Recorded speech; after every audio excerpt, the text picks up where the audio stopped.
Good morning students, welcome to commerce classes. Today we will discuss about principle of unity of command. जो Henry fuel है जिसने management के principal दिए हैं, आज हम उसका फोर्थ प्रिंसिपल डिस्कस करेंगे जिसका नाम है principle of unity of command.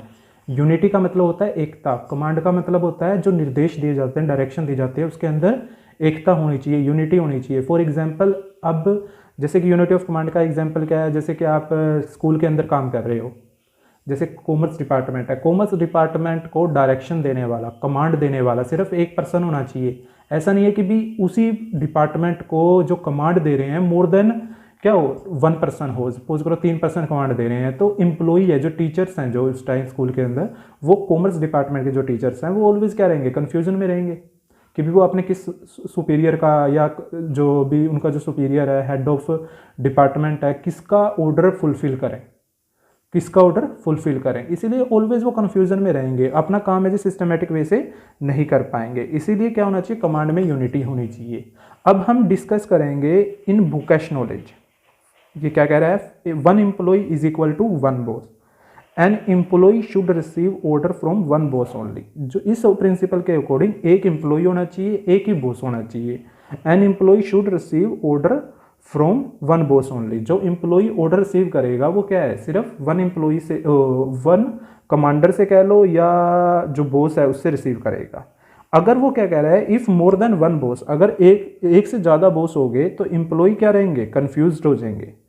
Whose order must be executed first, किसके ऑर्डर को वो फर्स्ट में क्या करें, एग्जीक्यूट करें, किसके ऑर्डर को वो पहले पूरा करें।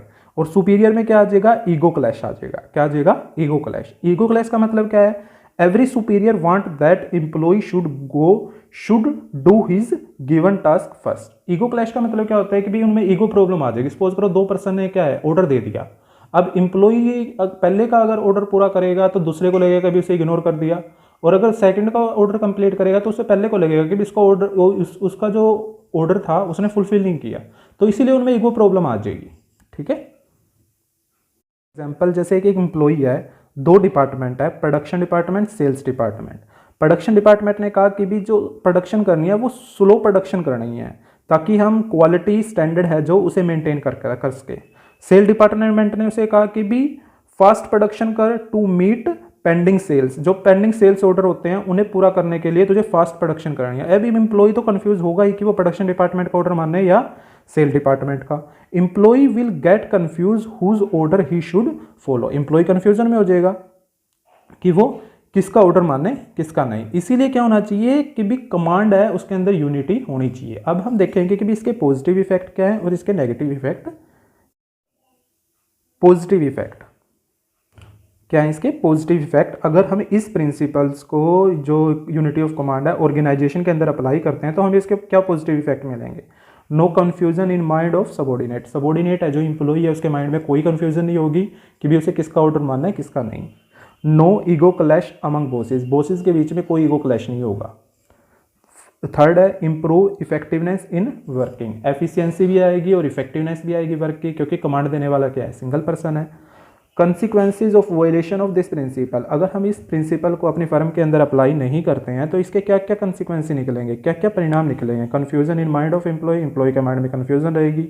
ईगो क्लैश आएगा बॉस के अंदर। Difficulty in maintaining discipline, firm के अंदर जो डिसिप्लिन मेंटेन करना है उसके अंदर भी क्या आ जाएगी, बहुत सारी प्रॉब्लम्स आ जाएगी। तो इसका कंक्लूजन क्या निकला कि भी कोई भी फर्म है अगर उसे अपना गोल अचीव करना है तो उसे क्या करना चाहिए, यूनिटी ऑफ कमांड होनी चाहिए। यूनिटी ऑफ कमांड मतलब एक टाइम में ऑर्डर देने वाला सिर्फ एक बॉस होना चाहिए। अगर एक से ज़्यादा बॉस होंगे तो क्या हो जाएगा, कन्फ्यूजन क्रिएट हो जाएगी, गोल अचीव नहीं होगा। आज का जो टॉपिक था कंप्लीट हुआ। Thank you, have a nice day.